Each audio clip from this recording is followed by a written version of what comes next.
नमस्कार विद्यार्थी मित्रांनो, आगामी राज्यसेवा पूर्व परीक्षा 2024 सेशनातून आपली राज्यव्यवस्था घटक समितीची जी काय राज्यसेवा पूर्व परीक्षा पीवायक्यू सिरीज जी आहे ती आपण या ठिकाणी सुरू केलेली आहे। मागच्या काही कालावधीमध्ये आपण या ठिकाणी राज्यसेवा पूर्व परीक्षा 2013, राज्यसेवा पूर्व परीक्षा 2014 आणि राज्यसेवा पूर्व परीक्षा 2015 या संबंध तिन्ही वर्षांच्या असणाऱ्या प्रश्नांची जी काही चर्चा आहे ती राज्यव्यवस्था या घटकाच्या अनुषंगाने घडून आलेली होती। आज पुन्हा एकदा आपण राज्यसेवा पूर्व परीक्षा 2016च्या राज्यव्यवस्थेच्या काही प्रश्नांची जी काही चर्चा आहे ती घडून आणणार आहोत आणि त्या माध्यमातून आपल्या या पीवायक्यू सिरीजला आपण कंटिन्यू करणार आहोत। तर सुरू करूया आजच्या राज्यसेवा पूर्व परीक्षा 2016च्या काही राज्यव्यवस्थेसंबंधीच्या प्रश्नांची चर्चा ही जी या भागाच्या माध्यमातून आज आपण पुढे कंटिन्यू करतोय। तर आजच्या या भाग 1 मध्ये आपण या ठिकाणी या राज्यव्यवस्थेशी संबंधित असणाऱ्या राज्यसेवा पूर्व परीक्षा 2016च्या काही प्रश्नांची चर्चा या ठिकाणी करणार आहोत। सुरू करूया आजच्या या भागाला। पहिला प्रश्न जो आहे तो या प्रकारचा आहे की खालील विधाने विचारात घ्या। 1935च्या कायद्यान्वये उर्वरित अधिकार हे भारताच्या गव्हर्नर जनरलकडे होते। ब अमेरिकेत उर्वरित अधिकार हे राज्यांकडे देण्यात आले आहेत। क कॅनडामध्ये उर्वरित अधिकार हे प्रांतांना देण्यात आले आहेत। वरीलपैकी कोणती विधाने बरोबर आहेत?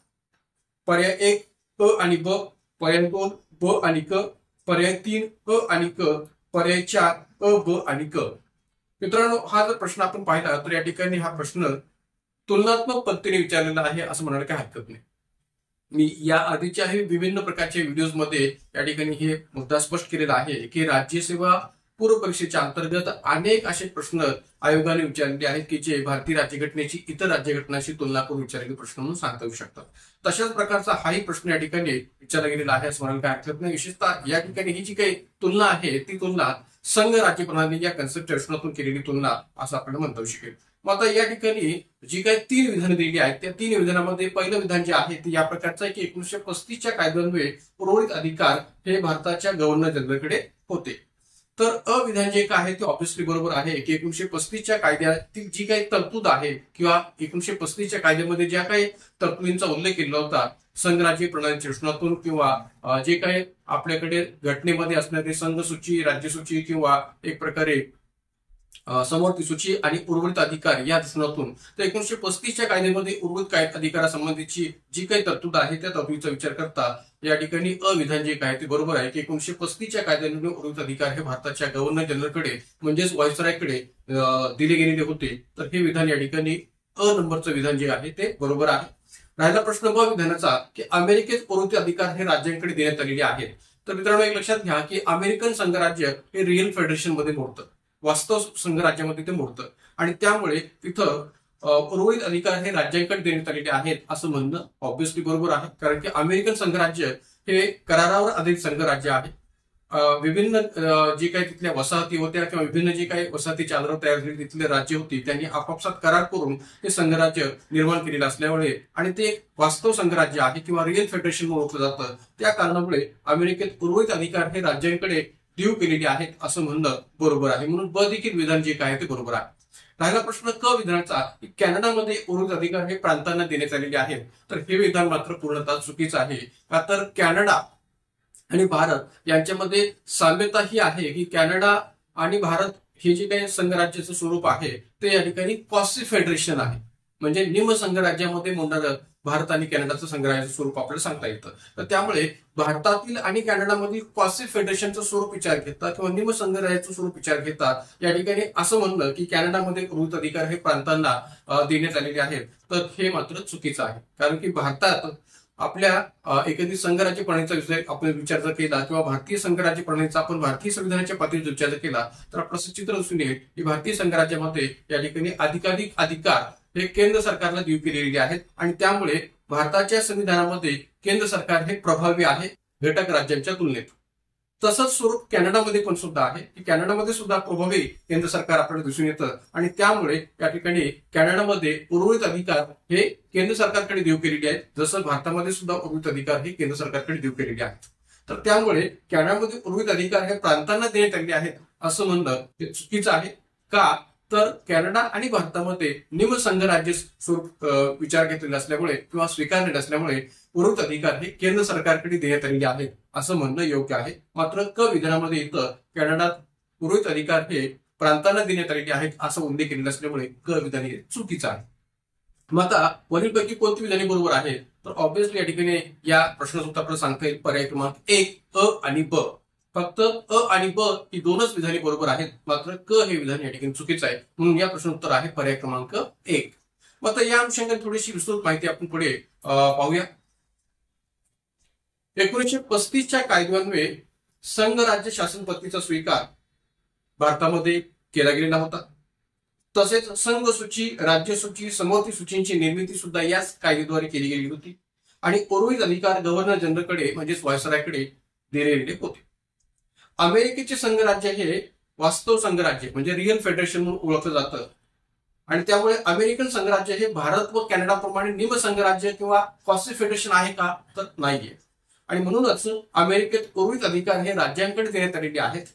याचाच अवलंब ऑस्ट्रेलियन संघराज्याने सुद्धा केलेला आहे. म्हणजे अमेरिकन संघराज्यामध्ये ज्या पद्धतीने उर्वरित अधिकार हे राज्यांकडे देण्यात आलेले आहेत, त्याच पद्धतीने ऑस्ट्रेलियन संघराज्यामध्ये सुद्धा उर्वरित अधिकार हे राज्यांकडे देण्यात आलेले आहेत आणि म्हणून याचाच अवलंब ऑस्ट्रेलियन संघराज्याने सुद्धा केलेला आहे असं म्हणणं योग्य आहे.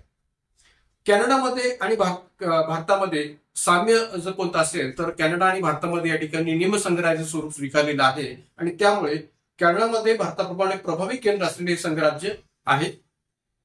उर्वरित अधिकार हे केंद्राकडे देण्यात आलेले आहेत.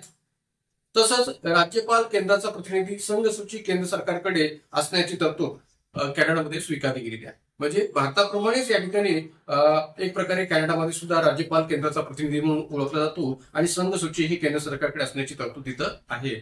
हेही इथं आपल्याला स्पष्ट करता येऊ शकेल. म्हणजे बहुतांश प्रमाणात कॅनडा आणि भारताच्या संघराज्य प्रणालीच्या बाबतीचे ज्या काही तरतुदी आहेत त्या सारख्याच आहेत. किंबहुना भारतीय संघराज्याचं जे स्वरूप आपण स्वीकारलेलं आहे ते कॅनडाकडून स्वीकारलेलं आहे, कॅनडावरच आधारित आहे असं म्हणायला सुद्धा या ठिकाणी काही हरकत नाही. आणि त्यामुळे कॅनडा आणि भारताच्या अंतर्गत असणाऱ्या संघराज्य स्वरूपाचा जर विचार केला त्यामध्ये बऱ्याचशा समानता आपल्याला स्पष्ट करता येतील. तर या संबंध अनुषंगाने या प्रश्नोत्तर आहे पर्याय क्रमांक 1. त्यानंतर जो आपण पुढच्या प्रश्नाकडे, पुढचा प्रश्न पहा काय. जर लोकसभेचे सभापती आणि उपसभापती दोघेही उपस्थित नसतील तर संसदेच्या संयुक्त बैठकीच्या अध्यक्षस्थानी कोण असतात? प्रश्न काय विचारला पहा. जर लोकसभेचे सभापती आणि उपसभापती दोघेही उपस्थित नसतील तर संसदेच्या संयुक्त बैठकीच्या अध्यक्षस्थानी कोण असतात? पर्याय क्रमांक 1 राज्यसभेचे अध्यक्ष, पर्याय क्रमांक 2 राज्यसभेचे उपाध्यक्ष, पर्याय क्रमांक 3 लोकसभेचे सर्वात ज्येष्ठ सभासद आणि पर्याय क्रमांक 4 राष्ट्रपतींकडून नामनिर्देशित सभासद. तर हा टोटली या ठिकाणी स्ट्रेट फॉरवर्ड प्रश्न आहे. प्रश्न हा जो काय आहे तो संयुक्त बैठकीच्या अनुषंगाने विचारलेला प्रश्न आहे. आपल्याला माहित असेल की भारतीय राज्यघटनेच्या अंतर्गत कलम 108 नुसार संयुक्त बैठकी संबंधीची जी काही तरतूद आहे ती केलेली आहे. संसदेच्या संयुक्त बैठकी संबंधीची जी काही तरतूद आहे ती केलेली आहे. जेव्हा आपल्याकडे संसदेच्या दोन्ही सभागृहामध्ये एखाद्या विधेयकाच्या मंजुरीवरून मतभेद निर्माण होतात तेव्हा अशा प्रकारच्या संयुक्त बैठकीचं आयोजन हे राष्ट्रपतींकडून केलं जातं. राष्ट्रपती अशी संयुक्त बैठक बोलावतात. मात्र या ठिकाणी जो प्रश्न विचारला गेलेला आहे तो या ठिकाणी काय विचारलेला आहे की जर का अशा या संयुक्त बैठकीच्या बाबतीत अशी परिस्थिती निर्माण झाली की संयुक्त बैठकीचे अध्यक्ष हे आपल्याकडे लोकसभेचे अध्यक्ष असतात, पण संयुक्त बैठकीच्या अध्यक्षाच्या दृष्टिकोनातून लोकसभेच्या अध्यक्षांची जी काही भूमिका आहे ती भूमिका वठवत असताना जर ते अनुपस्थित असतील किंवा जर का ते अनुपस्थित असतील तर उपसभापती हे संयुक्त बैठकीचे अध्यक्ष होऊ शकतात, पण तेही अनुपस्थित असतील तर मग त्या परिस्थितीमध्ये संयुक्त बैठकीचं अध्यक्षस्थान कोण भूषवतात अशा अर्थाने हा प्रश्न विचारलेला आहे. म्हणजे संयुक्त बैठकीचे अध्यक्षस्थान या दोघांच्याही अनुपस्थितीमध्ये कोण भूषवत असतं अशा अर्थाने विचारला गेलेला हा स्ट्रेट फॉरवर्ड प्रश्न आहे.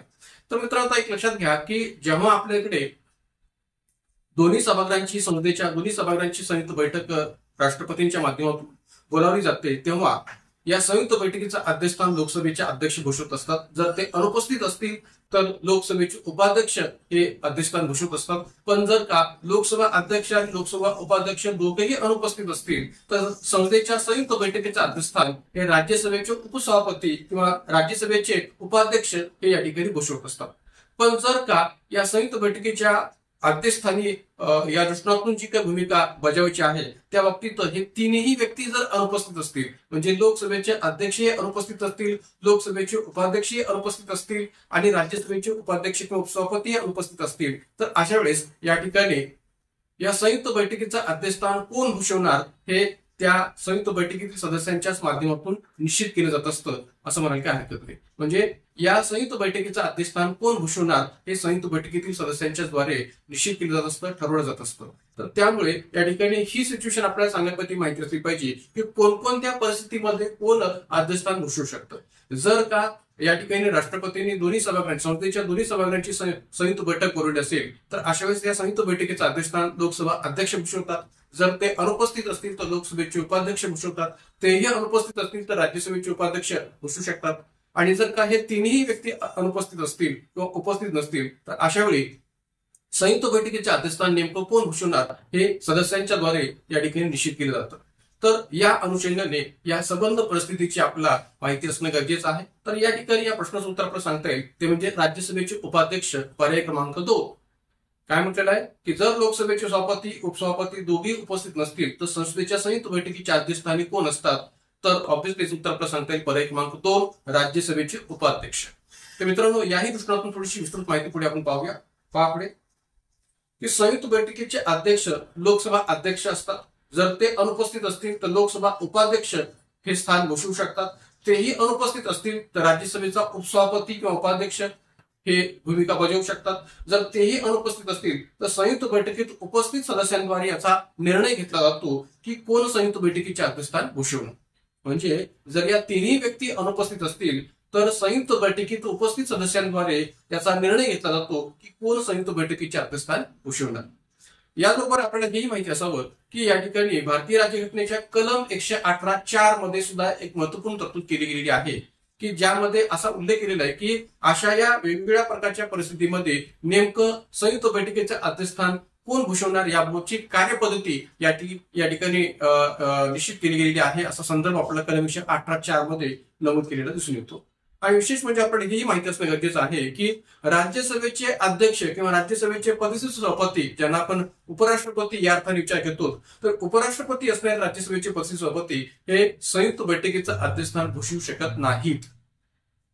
संसदेच्या संयुक्त बैठकीचं अध्यक्षस्थान ते भूषवू शकत नाहीत. का? कारण की ते राज्यसभेचे सदस्य नसतात. आणि म्हणून या ठिकाणी राज्यसभेचे अध्यक्ष राज्यसभेचे सदस्य नसल्याने ते या संयुक्त बैठकीचं अध्यक्षस्थान भूषवू शकत नाहीत. हे सुद्धा आपल्याला माहिती असणं गरजेचं आहे. तर या सर्व अनुषंगाने या प्रश्नोत्तर आपल्याला सांगता येईल पर्याय क्रमांक 2. त्यानंतर जाऊया पुढच्या प्रश्नाकडे. पहा प्रश्न तुमचा काय आहे की खालील विधानांपैकी कोणते विधान बरोबर नाही. खालील विधानांपैकी कोणतं विधान बरोबर नाही. अ. घटनास्थी विधेयक हे एखाद्या मंत्र्याकडून खासगी सभासदाकडून मांडले जाऊ शकते आणि त्यासाठी राष्ट्रपतीच्या पूर्व परवानगीची गरज नसते. ब. घटनास्थी विधेयकाला राज्यांनी किती कालावधीमध्ये संमती द्यावी याबाबत त्यांच्यावर बंधन नाही. पर्याय उत्तर आहेत पर्याय क्रमांक 1 फक्त अ, पर्याय क्रमांक 2 फक्त ब, पर्याय क्रमांक 3 दोन्ही अ आणि ब, पर्याय क्रमांक 4 वरीलपैकी एकही नाही. मित्रांनो तर या ठिकाणी या दोन्ही विधानाकडे जर आपण पाहिलं तर आपल्याला लक्षात आलं पाहिजे की नेमकं कोणतं विधान बरोबर नाहीये. कारण की प्रश्न आपल्याला काय विचारलाय की खालील विधानांपैकी कोणतं विधान बरोबर नाही म्हणजेच कोणतं विधान चुकीचं आहे. तर अविधान पहा की घटनास्थी विधेयक हे एखाद्या मंत्र्याकडून अथवा खासगी सभासदाकडून मांडले जाऊ शकते आणि त्यासाठी राष्ट्रपतीच्या पूर्व परवानगीची गरज नसते. तर ऑब्व्हियसली या ठिकाणी अविधान हे बरोबर आहे. आपल्याकडे घटनास्थी विधेयक जे काय आहे ते संसदेच्या कोणत्याही सभागृहामध्ये मांडता येऊ शकतं. संसदेच्या लोकसभा सभागृहामध्ये सुद्धा प्रथम मांडता येऊ शकतं किंवा राज्यसभा सभागृहामध्ये सुद्धा प्रथम मांडता येऊ शकतं. त्यामुळे संसदेच्या कोणत्याही सभागृहामध्ये घटनास्थी विधेयक प्रथम मांडता येऊ शकतं.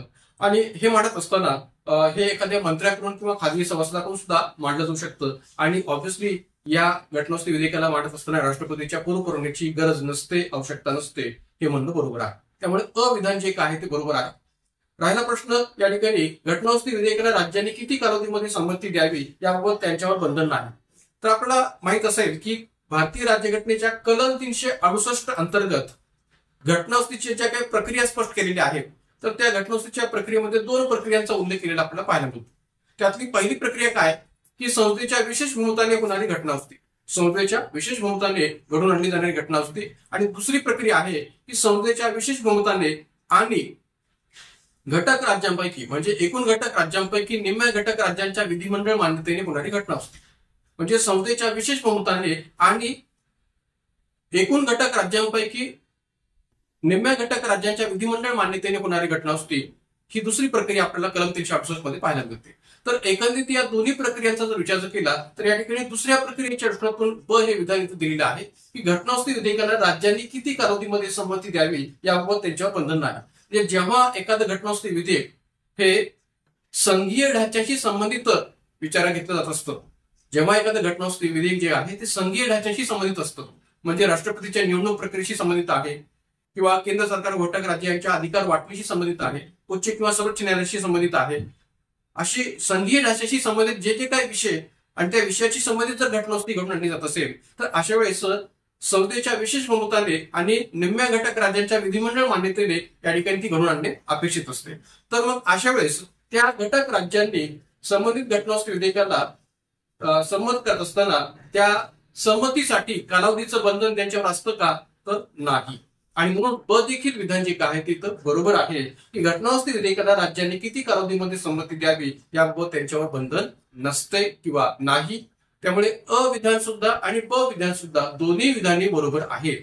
पण प्रश्नात आपल्याला काय विचारलंय की कोणते विधान बरोबर नाही. तर या ठिकाणी उत्तर आपल्याला सांगता येईल पर्याय क्रमांक 4 की वरील पैकी एकही नाही. का? कारण की दोन्ही विधाने बरोबर आहेत आणि म्हणून कोणतंही विधान चुकीचं नाहीये, दोन्ही विधाने बरोबर आहेत. या कारणामुळे या ठिकाणी प्रश्न उत्तर सांगता येईल पर्याय क्रमांक 4 की वरील पैकी एकही नाही, दोन्ही विधाने बरोबर आहेत. या अनुषंगाने थोडीशी विस्तृत माहिती पुढे पाहूया. कलम 368 नुसार संसदेचा घटनास्थीचा अधिकार व त्याची कार्यपद्धती असा उल्लेख केलेला आहे. म्हणजे कलम 368 जे काही शीर्षक आहे ते या प्रकारचं आहे की संसदेचा घटनास्थीचा अधिकार आणि त्यासंबंधीची कार्यपद्धती. घटनास्थी विधेयक संसदेच्या कोणत्याही सभागृहात प्रथम मांडता येतं, जसं मी मागाशी म्हटल्याप्रमाणे. मात्र असे विधेयक राज्य विधिमंडळामध्ये मांडता येणार नाही. म्हणजे घटनास्थीचं विधेयक हे संसदे अंतर्गतच मांडता येतं, संसदेच्या कोणत्याही सभागृहामध्ये ते मांडता येतं, मात्र राज्य विधिमंडळाच्या स्तरावर विधानसभा किंवा विधान परिषदेमध्ये ते मांडता येत नाही. हे विधेयक एखाद्या मंत्र्याला अथवा खासगी सभासदाला मांडता येईल. हे विधेयक एखाद्या मंत्र्याला आणि खासगी सभासदाला सुद्धा मांडता येईल आणि विधेयक मांडण्यासाठी राष्ट्रपतीच्या पूर्वपरवानगीची गरज नसते. घटनास्थी विधेयकाबाबत संयुक्त बैठक होत नाही. म्हणजे जर का घटनास्थी विधेयकाच्या दृष्टिकोनातून संसदेच्या दोन्ही सभागृहामध्ये मतभेद झालेले असतील किंवा घटनास्थी विधेयकाच्या मंजुरीने दोन्ही सभागृहामध्ये मतभेद झालेले असतील तर त्याकरता संयुक्त बैठक होत नाही. ते विधेयक रद्द समजलं जातं, ते विधेयक रद्द होते. भारतीय राज्यघटनेतील संघीय ढाच्याशी संबंधित दुरुस्त्यांसाठी संसदेच्या विशेष बहुमताबरोबरच एकूण घटक राज्यांपैकी निम्म्या घटक राज्यांच्या विधिमंडळांची साधारण बहुमताने संमती लागते. म्हणजे जेव्हा या ठिकाणी कलम 368 नुसार असणारी जी काही दुसरी प्रक्रिया घटनास्थीच्या बाबतीत अवलंबली जाते तेव्हा भारतीय राज्यघटनेतील संघीय ढाच्याशी संबंधित दुरुस्त्यांसाठी संसदेच्या विशेष बहुमताबरोबरच एकूण घटक राज्यांपैकी निम्म्या घटक राज्यांच्या विधिमंडळांची साधारण बहुमताने संमती लागते.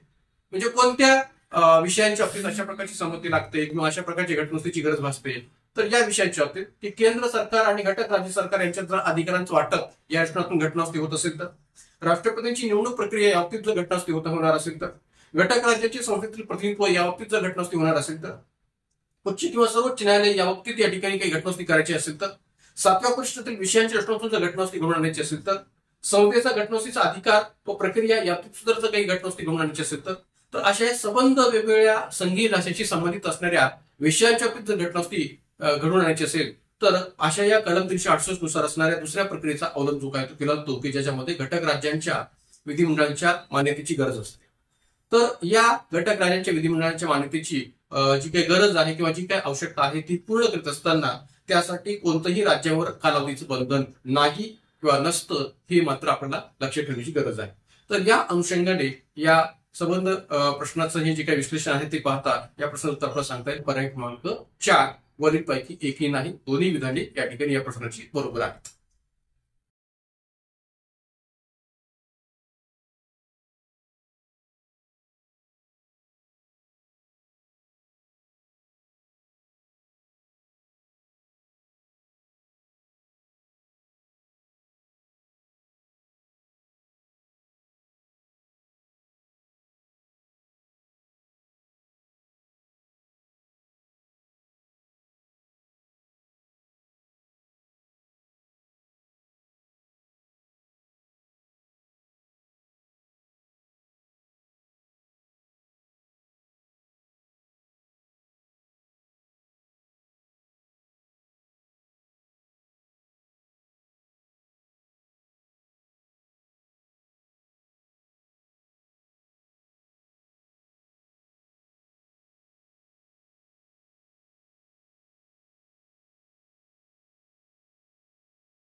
तर मित्रांनो, राज्यसभा पूर्व परीक्षा 2016च्या प्रश्नपत्रिकेतला घटनास्थळीशी संबंधित असणारा जो काही प्रश्न आहे तो पाहिल्यानंतर पुढचा प्रश्न जो आहे तो राजकीय पक्षाशी संबंधित आहे. तो काय आहे तो पुढे पाहूया. खालील राज्यांपैकी कोणत्या राज्यामध्ये भारतीय निवडणूक आयोगाने ठरवून दिलेले निकष पूर्ण करणारा प्रादेशिक पक्ष नाही? खालील राज्यांपैकी कोणत्या राज्यामध्ये भारतीय निवडणूक आयोगाने ठरवून दिलेले निकष पूर्ण करणारा प्रादेशिक पक्ष नाही? पर्याय 1 अरुणाचल प्रदेश, पर्याय 2 हरियाणा, पर्याय 3 त्रिपुरा आणि पर्याय 4 राजस्थान. मित्रांनो, हा जो काही प्रश्न आहे तो तत्कालीन कालखंडातील चालू घडामोडीच्या अनुषंगाने विचारलेला प्रश्न आहे. कारण की इथं प्रश्न जो विचारलेला आहे तो काय विचारलेला आहे की खालील राज्यांपैकी कोणत्या राज्यामध्ये भारतीय निवडणूक आयोगाने ठरवून दिलेले निकष पूर्ण करणारा प्रादेशिक पक्ष नाही? म्हणजे 2016च्या कालखंडाच्या दृष्टिकोनातून विचारलेला हा प्रश्न आहे. त्यामुळे त्या दृष्टिकोनातून त्याचं उत्तर आपल्या इथं देणं अपेक्षित आहे. तर 2016 मध्ये खालील राज्यांपैकी कोणत्या राज्यामध्ये प्रादेशिक पक्षाचे जे काही निकष आहेत ते निकष पूर्ण करणारा प्रादेशिक पक्ष नव्हता, या अर्थाने हा प्रश्न आहे. तर या ठिकाणी या प्रश्नाचं उत्तर आपल्याला सांगता येईल पर्याय क्रमांक 4 राजस्थान. कारण की 2016 मध्ये राजस्थानमध्ये कोणत्याही प्रकारचा राज्य पक्ष किंवा प्रादेशिक पक्ष नव्हता की जो भारतीय निवडणूक आयोगाने जे काही राज्य पक्ष म्हणून निकष ठरवून दिलेले आहेत ते निकष पूर्ण करणारा राजकीय पक्ष नव्हता. आज घडीला जर आपण विचार केला तर राष्ट्रीय लोकतांत्रिक पार्टी नावाचा प्रादेशिक पक्ष किंवा राज्य पक्ष आज राजस्थानमध्ये आपल्याला भारतीय निवडणूक आयोगाचे जे काही राज्य पक्ष म्हणून निकष आहेत ते निकष पूर्ण करणारा पक्ष म्हणून सांगता येतो. कोणता? राष्ट्रीय लोकतांत्रिक पार्टी, की ज्या पक्षाची स्थापना 2018 मध्ये झालेली आहे, ज्याला RLP असेही शॉर्ट फॉर्म मध्ये म्हटलं जातं. याच्याशिवाय जर आपण विचार केला तर या ठिकाणी ही जी काही इतर घटक राज्य आहेत, कोणती? अरुणाचल प्रदेश किंवा हरियाणा, त्रिपुरा, तर या तिन्ही घटक राज्यामध्ये 2016च्या अंतर्गत कोणते ना कोणते राज्य पक्ष होते किंवा प्रादेशिक पक्ष होते असं म्हणता येऊ शकतं. विशेषतः आपण जर या ठिकाणी हरियाणाचा विचार केला तर भारतीय राष्ट्रीय लोकदल, जो चौधरी चरण सिंग यांच्या माध्यमातून स्थापन झालेला पक्ष होता, तर तो एक या ठिकाणी राज्य पक्ष म्हणून हरियाणामध्ये तत्कालीन कालखंडात अस्तित्वात होता. किंवा एकंदरीत जर आपण अरुणाचल प्रदेशचा जर विचार केला तर या ठिकाणी जनता दल युनायटेड किंवा जनता दल सेक्युलर असे दोन्ही प्रकारचे प्रादेशिक पक्ष अरुणाचल प्रदेशमध्ये अस्तित्वात होते तत्कालीन कालखंडामध्ये. तर त्यामुळे या ठिकाणी अरुणाचल प्रदेश, हरियाणा, त्रिपुरा या तिन्ही घटक राज्यामध्ये तत्कालीन कालखंडात कोणते ना कोणते या ठिकाणी राज्य पक्ष होते की जे भारतीय निवडणूक आयोगाने राज्य पक्ष म्हणून आखून दिलेले निकष आहेत ते निकष पूर्ण करणारे हे संबंध राजकीय पक्ष होते. मात्र राजस्थानमध्ये 2016 अंतर्गत कोणताही राज्य पक्ष किंवा प्रादेशिक पक्ष अस्तित्वात नव्हता की जो भारतीय निवडणूक आयोगाने राज्य पक्ष म्हणून घालून दिलेले निकष पूर्ण करणारा असेल. मात्र आज घडीला या ठिकाणी राष्ट्रीय लोकतांत्रिक पार्टी नावाचा राज्य पक्ष हा राजस्थानमध्ये पाहायला मिळतो.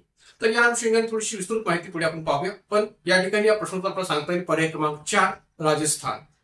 मग आता पहा, 23/9/2021 पर्यंतच्या माहिती आधारे खालील राज्यातील प्रादेशिक किंवा राज्य पक्ष यांची या ठिकाणी माहिती मी दिलेली आहे. आता मी तर 23/9/2021 चा जो उल्लेख केलेला आहे तो तत्कालीन कालखंडातील राज्य पक्ष जे पूर्ण भारताच्या पातळीवर राज्य पक्षांची यादी भारतीय निवडणूक आयोगाच्या वेबसाईटवर दिलेली होती. त्या वेबसाईटवर दिलेल्या माहितीच्या आधारे या ठिकाणी ही तारीख दिलेली आहे की 23/9/2021 पर्यंतच्या माहिती आधारे खालील राज्यातील प्रादेशिक किंवा राज्य पक्ष या प्रकारचे होते. अरुणाचल प्रदेशमध्ये people's party of Arunachal Pradesh नावाचा राज्य पक्ष होता, प्रादेशिक पक्ष होता की ज्याचं चिन्ह आहे मक्याचे कणीस. जनता दल युनायटेड हाही राज्य पक्ष अरुणाचल प्रदेशमध्ये अस्तित्वात होता. हिरवा व पांढऱ्या रंगाच्या पट्टीमधील बाण असं त्यांचं चिन्ह आहे. जनता दल सेक्युलर की जे चाऱ्याचे ओझे वाहणारी महिला शेतकरी असं या पक्षाचं चिन्ह आहे. हरियाणामध्ये भारतीय राष्ट्रीय लोकदल चष्मा या पक्षाचं चिन्ह आहे. जननायक जनता पार्टी ज्या पक्षाचे चिन्ह आहे चावी हाही राज्य पक्ष हरियाणामध्ये अस्तित्वात होता 2016 अंतर्गत. त्रिपुरामध्ये indigenous peoples front of Tripura असा प्रादेशिक पक्ष किंवा राज्य पक्ष 2016 मध्ये अस्तित्वात होता, त्याचे चिन्ह आहे दाव. आणि राजस्थानमध्ये या ठिकाणी कोणत्याही प्रकारचा राष्ट्रीय राज्य पक्ष जो काय तो तत्कालीन कालखंडात अस्तित्वात नव्हता. मात्र या ठिकाणी 2016 नंतरचा जर आपण विचार केला तर आज घडीला या ठिकाणी राष्ट्रीय लोकतांत्रिक पार्टी ज्याचं चिन्ह आहे बाटली असा हा जो काही या ठिकाणी राज्य पक्ष किंवा प्रादेशिक पक्ष जो काय तो राजस्थानमध्ये अस्तित्वात आहे असं म्हणायला जागा होते. ज्या राष्ट्रीय लोकतांत्रिक पार्टीची स्थापना 2018 मध्ये राजस्थान अंतर्गत झालेली आहे. मात्र 2016 मध्ये राजस्थान अंतर्गत भारतीय निवडणूक आयोगाने ठरवून दिलेले निकष पूर्ण करणारा कोणताही प्रादेशिक पक्ष नव्हता. हा प्रश्न 2016च्या अनुषंगाने विचारलेला चालू घडामोडीच्या स्तरावर. तर त्यामुळे या ठिकाणी 2016 मध्ये मात्र कोणताही जो काही राज्य पक्ष आहे तो राजस्थानमध्ये नव्हता की जो भारतीय निवडणूक आयोगाचे राज्य पक्ष म्हणून असणारे निकष पूर्ण करणारा असेल. आता मित्रांनो, एक गोष्ट लक्षात घ्या की आपल्याला जेव्हा आपण राजकीय पक्षांच्या बाबतीची चर्चा करतो तेव्हा आपल्याला हे देखील माहिती असणं गरजेचं आहे की भारतामध्ये राजकीय पक्षांच्या पातळीवर राष्ट्रीय पक्ष काही आहेत आणि काही राज्य पक्ष किंवा प्रादेशिक पक्ष आहेत. तर राष्ट्रीय पक्ष पूर्ण करण्यासंबंधीचे निकष कोणते असतात, म्हणजे एखाद्या राजकीय पक्षाला राष्ट्रीय पक्ष म्हणून जर मान्यता हवी असेल तर त्याला सुद्धा राष्ट्रीय पक्ष म्हणून असण्याची जी काही निकष आहेत ती पूर्ण करणं अपेक्षित आहे की जे भारत निवडणूक आयोगाने घालून दिलेले आहेत. आणि ज्याला प्रादेशिक पक्ष किंवा राज्य पक्ष म्हणून मान्यता हवी असेल तर त्याला सुद्धा भारतीय निवडणूक आयोगाने जे काही निकष घालून दिलेले आहेत ते पूर्ण करणं अपेक्षित असतं. तर या ठिकाणी या प्रश्नामध्ये राज्य पक्ष या प्रश्नातून निकषाचा उल्लेख जो आहे तो केला गेलेला आहे की भारतीय निवडणूक आयोगाने राज्य पक्ष म्हणून जे काही निकष घालून दिलेले आहेत तशा प्रकारचे निकष पूर्ण करणारा कोणता राजकीय पक्ष कोणत्या घटक राज्यात नाहीये असा प्रश्न या ठिकाणी विचारलेला असल्यामुळे आपण इथं राज्य पक्ष याबाबतचे निकष पूर्ण करणारे कोणते निकष असतात याचीही थोडक्यात माहिती देऊया. पुढे पहा की राज्य पक्ष होण्यासाठी लागणाऱ्या मान्यतेच्या अटी या प्रकारच्या असतात. कोणत्या? तर या प्रकारच्या. विधानसभा निवडणुकीत पक्षाला राज्यात झालेल्या मतदानापैकी 6% मते हवीत, तसेच पक्षाचे 2 सदस्य विजयी होणे आवश्यक. म्हणजे ज्या एखाद्या राजकीय पक्षाला राज्य पक्ष म्हणून मान्यता हवी असेल त्या राजकीय पक्षाला ही अट पूर्ण करावी लागेल की विधानसभा निवडणुकीत पक्षाला राज्यात झालेल्या मतदानापैकी 6% मते हवीत, तसेच पक्षाचे 2 सदस्य विजयी होणे आवश्यक, किंवा लोकसभा निवडणुकीत राज्यात पक्षाला 60% मते व 1 जागा मिळालेली हवी, किंवा लोकसभा निवडणुकीत राज्यात पक्षाला 60% मते व 1 जागा मिळालेली हवी, किंवा राज्याच्या गत विधानसभा निवडणुकीत पक्षाला 3% जागा किंवा किमान 3 जागा यापेक्षा जो आकडा मोठा असेल तेवढे संख्याबळ हवे. आणि चौथी अट आहे राज्यातील लोकसभेच्या 25 जागांमागे या पक्षाचा 1 सदस्य विजयी होणे आवश्यक. राज्यातील लोकसभेच्या 25 जागांमागे या पक्षाचा 1 सदस्य विजयी होणे आवश्यक. तर मित्रांनो, हे जे काही 4 अटी आहेत राज्य पक्ष होण्यासंबंधीच्या मान्यतेच्या रचनातून, तर या 4 अटींपैकी कोणतीही एक अट जर संबंधित राजकीय पक्ष पूर्ण करत असेल तर त्याला राज्य पक्ष म्हणून भारतीय निवडणूक आयोगाकडून या ठिकाणी मान्यता प्राप्त होऊ शकते. म्हणजे या 4 निकषांपैकी कोणताही एक निकष जर एखाद्या घटक राज्यातल्या राजकीय पक्षाकडून जर पूर्ण केला जात असेल तर संबंधित राजकीय पक्षाला राज्य पक्ष म्हणून जी काही मान्यता आहे ती भारतीय निवडणूक आयोगाकडून प्राप्त होऊ शकते. तर त्यामुळे राज्य पक्ष होण्यासंबंधीच्या मान्यतेच्या अटी या पद्धतीने सांगता येईल. जर का आपल्याला राष्ट्रीय पक्ष होण्यासंबंधीच्या मान्यतेच्या अटी कोणत्या असतात, म्हणजे एखाद्या राजकीय पक्षाला राष्ट्रीय पक्ष म्हणून मान्यता प्राप्त करून घ्यायची असेल तर त्या संबंधीच्या अटी कोणत्या असतात हेच जाणून घ्यायचं असेल तर आपलं या ठिकाणी राजकीय पक्ष नावाचं एक या ठिकाणी प्रश्नोत्तरासंबंधीचा एक व्हिडिओ आपल्या युट्यूब चॅनलवर ऑलरेडी आहे, तो आपण पाहू शकता. त्यामध्ये विस्तृत पद्धतीने वेगवेगळ्या राजकीय पक्षांशी संबंधित प्रश्नांची चर्चा आपण केलेली आहे. त्यात राष्ट्रीय पक्ष संबंधीच्या मान्यतेच्या अटी, राज्य पक्ष संबंधीच्या मान्यतेच्या अटी आणि इतरही अनेक प्रकारच्या प्रश्नांचा संदर्भ तुम्हाला पाहायला मिळेल. तर ते निश्चितपणे आपण हे व्हिडिओ या ठिकाणी पाहू शकता. जाऊया पुढच्या प्रश्नाकडे. खालीलपैकी केंद्रीय लोकसेवा आयोगाची कोणते वैधानिक कार्य नाही? प्रश्न काय विचारलाय पहा की खालीलपैकी केंद्रीय लोकसेवा आयोगाची कोणते वैधानिक कार्य नाही? 1. नागरी सेवांमध्ये भरती, बढती आणि नियंत्रणाच्या पद्धती संबंधी शासनास सल्ला देणे. 2. सनदी सेवकांचे अधिकार व हितसंबंधांची काळजी घेणे. 3. सनदी सेवकांच्या अपिलांची सुनावणी करून त्यांच्या तक्रारी दूर करणे. आणि 4. राज्य लोकसेवकाच्या कार्यांवर देखरेख ठेवणे. तर मित्रांनो, हा जो काय प्रश्न विचारलेला आहे तोही स्ट्रेट फॉरवर्ड प्रश्न आहे की खालीलपैकी केंद्रीय लोकसेवा आयोगाचे कोणते वैधानिक कार्य नाही? पण मित्रांनो, एक गोष्ट लक्षात घ्या की हा प्रश्न आयोगाने राज्यसेवा पूर्व परीक्षा 2016च्या अंतिम उत्तर तालिकेच्या अंतर्गत या ठिकाणी रद्द केलेला आहे. प्रश्न रद्द केलेला होता किंवा रद्द केलेला आहे. का तर या प्रश्नामध्ये जे काही पर्याय दिले गेले होते ते पर्याय थोडेसे या ठिकाणी संभ्रम निर्माण करणारे पर्याय होते, किंवा त्यात थोडीशी चूक सुद्धा आढळून येत होती. या कारणामुळे या ठिकाणी हा प्रश्न जो आहे तो 2016च्या राज्यसेवा पूर्व परीक्षेच्या पातळीवर या ठिकाणी रद्द केलेला होता. हेही आपण इथं लक्षात देण्याची गरज आहे. आता इथं या ठिकाणी या प्रश्नाचा जर विचार केला तर काय विचारलेलं आहे की केंद्रीय लोकसेवा आयोगाची खालीलपैकी कोणते वैधानिक कार्य नाही? वैधानिक कार्य नाही. तर आता एक लक्षात घ्या की या ठिकाणी प्रथमदर्शनी या प्रश्नाचं उत्तर आपल्याला सांगता येऊ शकतं की राज्य लोकसेवकांच्या कार्यावर देखरेख ठेवणे हे या ठिकाणी वैधानिक कार्य नाही असं म्हणायला जागा होते. पण हा प्रश्न रद्द केलेला आहे. का तर या प्रश्नाच्या तिसऱ्या पर्यायाचा जर विचार केला तर हा तिसरा पर्याय पण थोडासा संभ्रमावस्था निर्माण करणारा पर्याय आहे, चुकीचा पर्याय असल्यासारखं वाटतो. यामुळे आयोगाने हा प्रश्न जो काय तो रद्द केलेला आहे. पण प्रश्न या ठिकाणी दिलेला आहे, या अनुषंगाने आपण याचं विश्लेषण पण थोडक्यात पुढे पाहूया की नेमकं या ठिकाणी या प्रश्नाचा जो काही मुख्य उल्लेख जो आहे की खालीलपैकी कोणतं केंद्रीय लोकसेवकाचं वैधानिक कार्य नाही, तर या अनुषंगाने संघ लोकसेवकाची नेमकी अधिकार व कार्य कोणती आहेत याचं विश्लेषण आपण थोडक्यात पुढे पाहूया. भारतीय राज्यघटनेच्या कलम 320 अंतर्गत संघ लोकसेवकाच्या अधिकार व कार्याचा जो काही संदर्भ आहे तो दिला गेलेला आहे. त्या अनुषंगाने जे काही विश्लेषण आहे आपण थोडक्यात पाहूया. मात्र हा प्रश्न आयोगाने अंतिम उत्तर तालिकेमध्ये रद्द केला होता, हेही इथं लक्षात घेण्याची गरज आहे. का तर या प्रश्नातल्या पर्यायांच्या बाबतीत असणारी संभ्रमावस्था विचारात घेतात. मग आता पहा, विश्लेषण पहा. संघ लोकसेवकाचे अधिकार व कार्य कलम 320.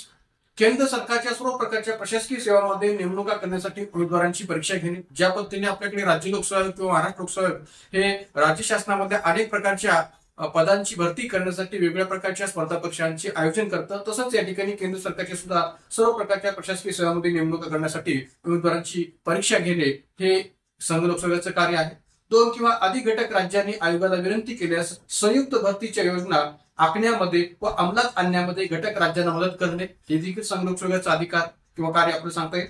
संघ लोकसेवकाचं मुख्य जर या ठिकाणी कार्य कोणतं असेल, प्रमुख कार्य जर कोणतं असेल तर ते आहे सल्लाविषयक भूमिका किंवा सल्लाविषयक कार्य, की ज्यानुसार केंद्र सरकारला पुढील बाबतीत संघ लोकसेवक सल्ला देऊ शकतं किंवा देतं. नागरी सेवामधील भरतीच्या पद्धतीबाबत सल्ला देण्याचं कार्य संघ लोकसेवक करू शकतात. नागरी सेवांमधील नेमणुका, बढत्या, बदल्या या संबंधीची तत्त्वे ठरवण्याबाबत या ठिकाणी केंद्र सरकारला सल्ला देऊ शकतात.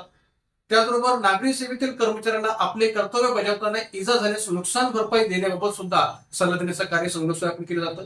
केंद्र सरकारच्या सेवेतील नोकरांबाबत शिस्तभंगाची कारवाई करण्यासंबंधी नियम व पद्धती ठरवण्याच्या दृष्टीने सुद्धा संघ लोकसेवक सल्ला देऊ शकतात. सरकारी कर्मचाऱ्यांनी आपले कर्तव्य बजावत असताना केलेल्या कृतीबाबत कायदेशीर कारवाई झाल्यास त्या दाव्याचा खर्च देण्याबाबत सुद्धा या ठिकाणी संघ लोकसेवकाकडून सल्ला दिला जाऊ शकतो. आणि राष्ट्रपतींनी नागरी सेवेबाबत विचारणा केल्यास त्याही बाबतीत या ठिकाणी संघ लोकसेवकाच्या द्वारे सल्ला जो काय दिला जात असतो. तर अशा विविध प्रकारच्या सल्लाविषयक भूमिका संघ लोकसेवकाला पार पाडाव्या लागतात. त्यामुळे प्रमुख भूमिका संघ लोकसेवकाची जर कोणती असेल तर ती सल्लाविषयक आहे. मग असाच प्रश्न या ठिकाणी राज्य लोकसेवकाच्या बाबतीत सुद्धा विचारला होता की राज्य लोकसेवकाची प्रमुख भूमिका कोणती आहे, तर राज्य लोकसेवकाची सुद्धा प्रमुख भूमिका ही सल्लाविषयक भूमिका आहे. ही आता आपण लक्षात ठेवण्याची आवश्यकता आहे, लक्षात ठेवण्याची गरज आहे. त्याचबरोबर या ठिकाणी अखिल भारतीय सेवेतील अधिकाऱ्यांवर नियंत्रण ठेवण्यासाठी अनुशासनात्मक नियम तयार करणे हे सुद्धा संघ लोकसेवकाचं कार्य आहे. आपल्या कार्याचा अहवाल प्रतिवर्षी राष्ट्रपतीकडे सादर करणे. वरील कार्याशिवाय या लोकसेवकाकडे अधिकची कार्य जर सोपायची असतील, म्हणजे या संबंध कार्यांच्या शिवाय जर का अधिकची किंवा अतिरिक्त कार्य जर या ठिकाणी संघ लोकसेवकाकडे सोपायची असतील तर भारतीय राज्यघटनेच्या कलम 321 नुसार संसदेला तसा कायदा करून ती कार्य सोपवता येतात. म्हणजे संघ लोकसेवेकडे जर का ही संबंधवरची कार्य आहेत ती सोडून अधिकची कार्य जर सोपवायची असतील तर भारतीय राज्यघटनेच्या कलम 321 नुसार संसदेला कायदा करून अशा प्रकारची अतिरिक्त कार्य संघ लोकसेवेकडे सोपवता येतात. संसद कायद्याद्वारे संघ लोकसेवकाचे कार्यक्षेत्र वाढवू शकते आणि आयोगाने अतिरिक्त कार्य पार पाडण्यासाठी तरतूद करू शकते. म्हणजे अशा प्रकारची अतिरिक्त कार्य पार पाडण्यासाठी संसद कायद्याद्वारे तरतूद करू शकते आणि संघ लोकसेवकाचं जे काय कार्यक्षेत्र आहे ते वाढवू शकते असं म्हणायला सुद्धा इथे जागा आहे. पण या ठिकाणी मी मागाशी म्हटल्याप्रमाणे हा प्रश्न आयोगाने रद्द केला होता, हेही इथं आपण लक्षात ठेवण्याची गरज आहे. जाऊया पुढे पुन्हा पुढच्या प्रश्नाकडे. खालील विधाने विचारात घ्या. प्रश्न काय पहा, खालील विधाने विचारात घ्या. अयोग्य हेतू मॅलाफाईड या आधारावर राष्ट्रपतीच्या वटहुकूम काढण्याच्या निर्णयाबाबत न्यायालयात प्रश्न उपस्थित करता येतो. ब अन्य विधी नियमांप्रमाणे वटहुकूम देखील गतकालापासून लागू होऊ शकतो. क राज्यघटना दुरुस्तीसाठी वटहुकूम जारी करता येत नाही.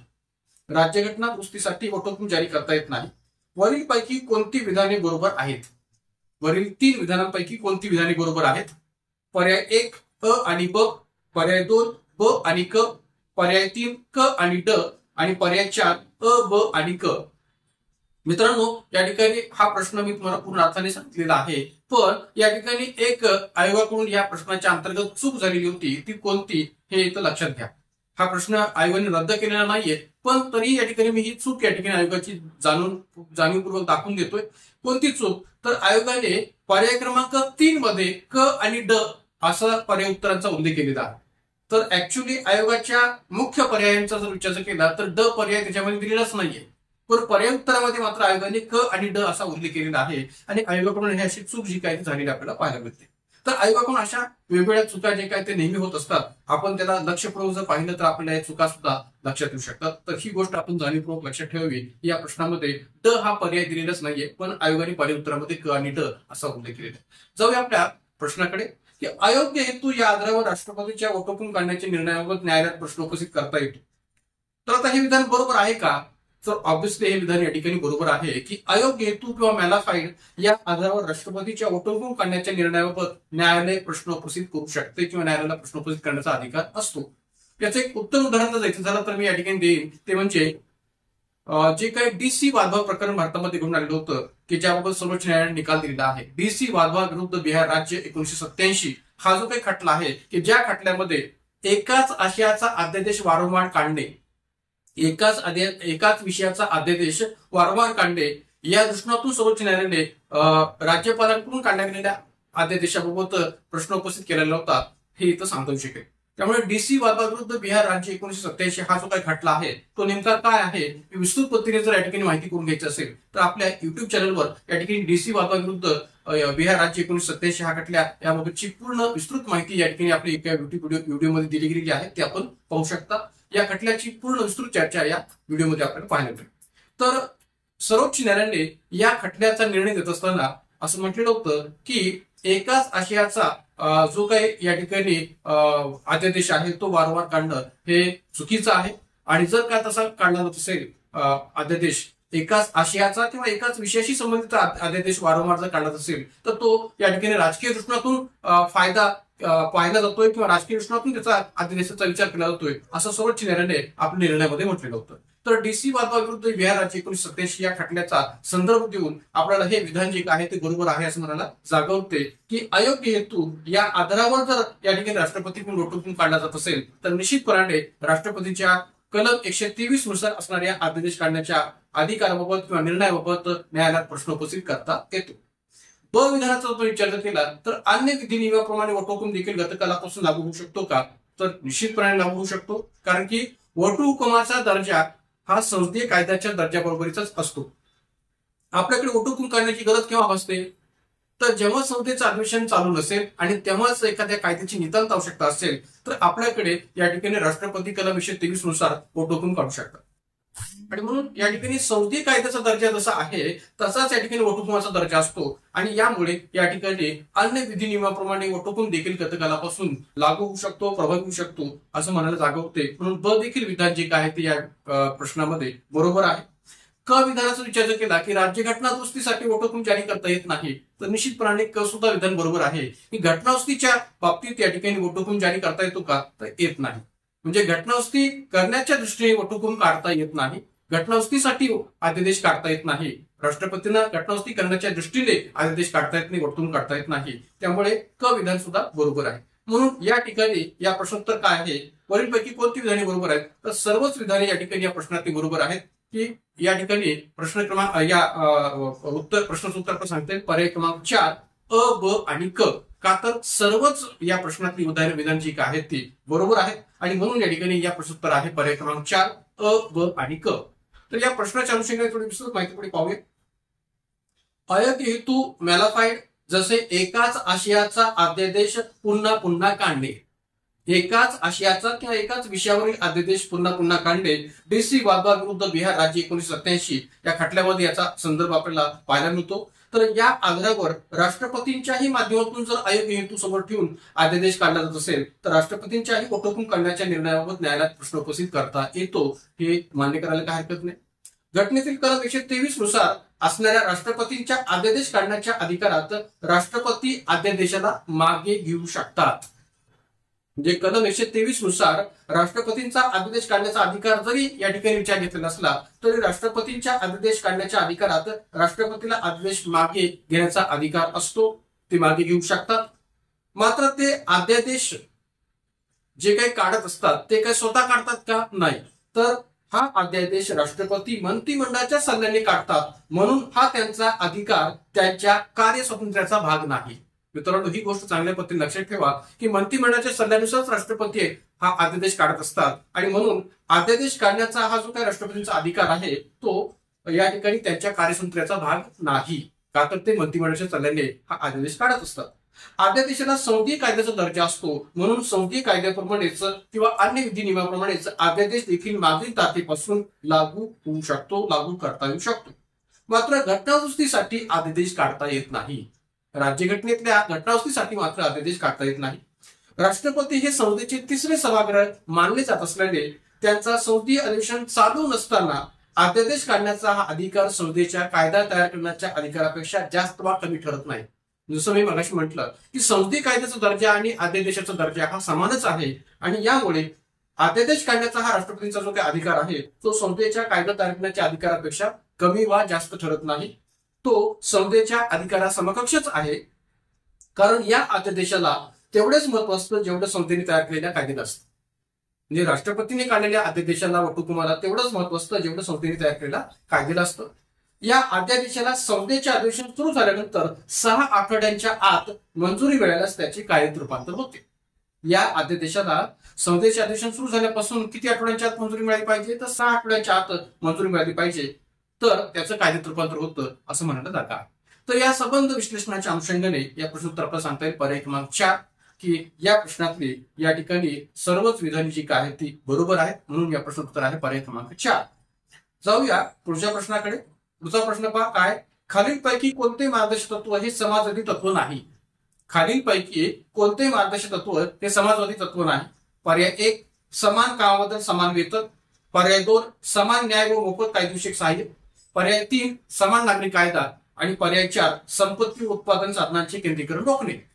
मित्रांनो, या प्रश्नाकडे जर आपण पाहिलं तर आपण हा प्रश्न लक्षात घेतला पाहिजे किंवा हा प्रश्न थोडासा थेरॉटिकल आहे किंवा प्रश्न हा पूर्णपणे आपण समजून घेण्याची गरज आहे. कारण की प्रश्न काय विचारलाय की खालीलपैकी कोणते मार्गदर्शक तत्व हे समाजवादी तत्व नाही?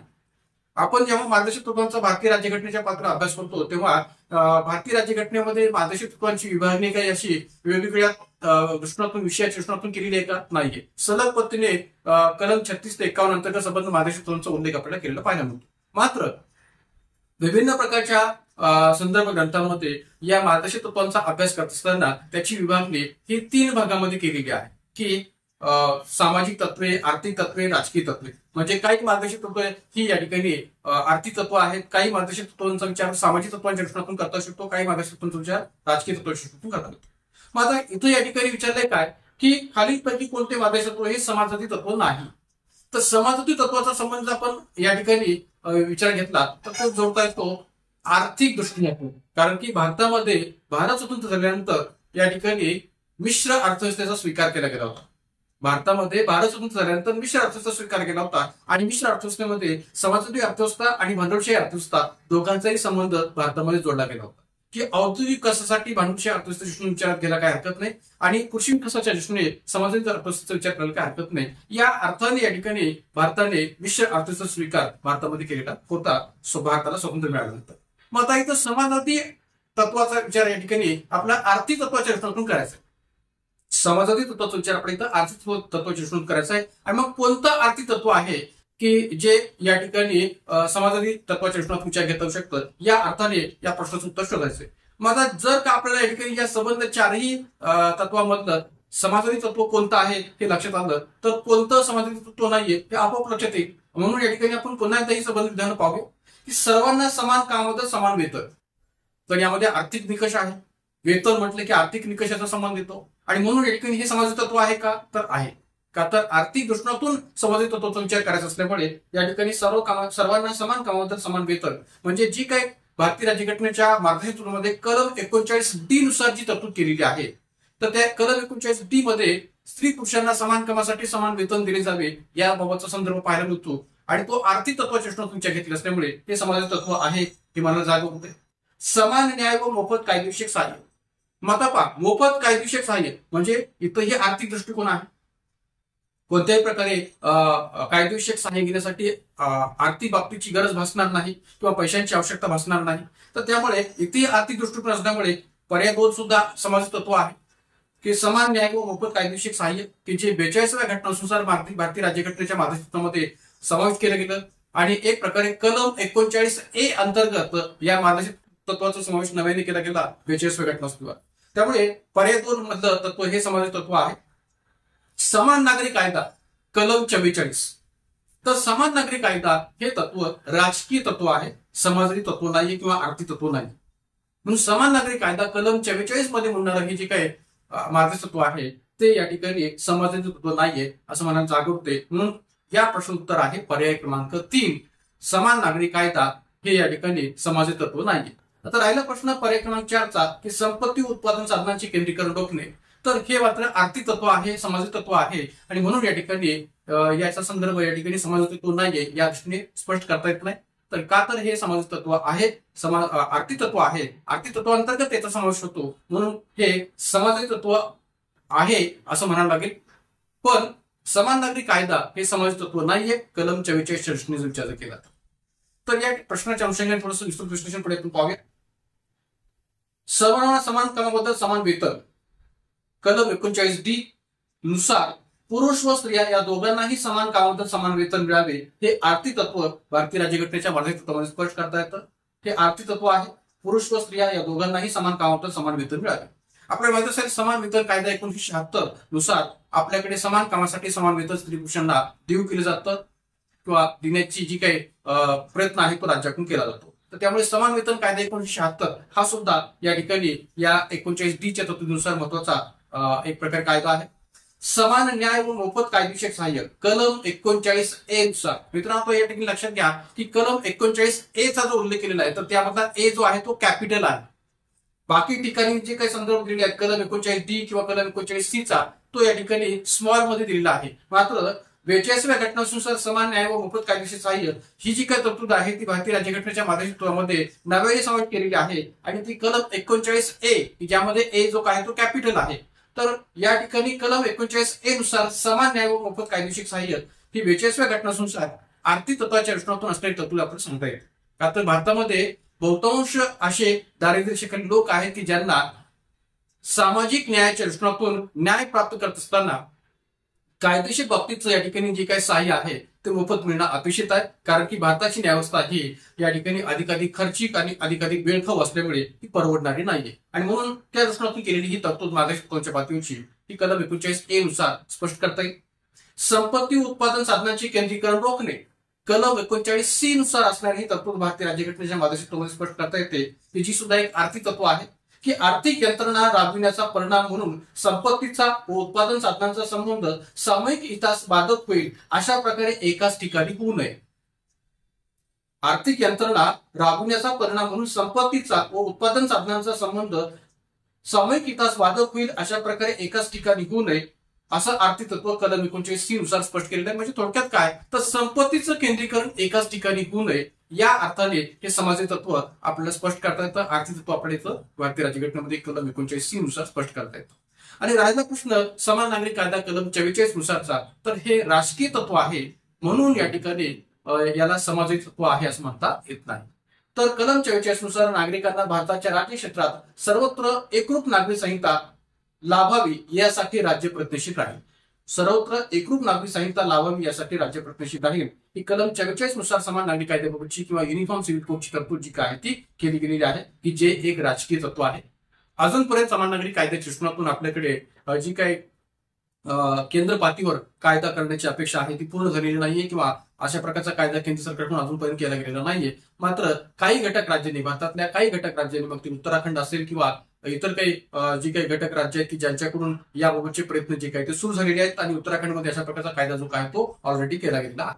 गोवा या घटक राज्यामध्ये पूर्वीपासूनच समान नागरी कायदा किंवा एकरूप नागरी संहिता ही अवलंबली जाते.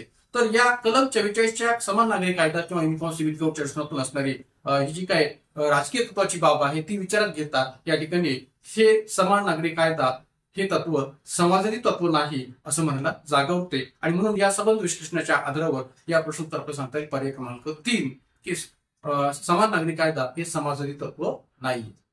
तर मित्रांनो या ठिकाणी अशा पद्धतीने आज आपल्या या राज्यसभा पूर्व परीक्षा 2016च्या संबंधित असणाऱ्या अनेक राज्यव्यवस्थेच्या प्रश्नांची जी काही चर्चा आहे ती आपण घडून आणलेली आहे. अशाच प्रकारच्या विभिन्न जी काही प्रश्नांचं विश्लेषण आणि आयएमपी फॅक्टचं विश्लेषण आपण या ठिकाणी राज्यसभा पूर्व परीक्षा 2016च्या भाग 2 आणि 3च्या माध्यमातून सुद्धा पुढे घडून आणणार आहोत आणि याच पद्धतीने या राज्यसभा पूर्व परीक्षा 2016च्या राज्यव्यवस्थेच्या प्रश्नांना पुढे आपण कंटिन्यू करणार आहोत. तर आजचा या व्हिडिओमध्ये आपण या ठिकाणी थांबूयात. आपल्या या व्हिडिओला अधिकाधिक संख्येने शेअर करा, सबस्क्राईब करा, लाईक करा आणि विशेष म्हणजे आपल्या युट्यूब चॅनलला अधिकाधिक संख्येने या ठिकाणी शेअर, सबस्क्राईब आणि लाईक करत चला, जेणेकरून आपल्याला या ठिकाणी अधिक चांगल्या पद्धतीने वेगवेगळ्या प्रकारचे युट्यूब व्हिडिओ आगामी कालखंडामध्ये तयार करता येऊ शकतील. तर आजच्या या व्हिडिओमध्ये आपण थांबूयात. धन्यवाद.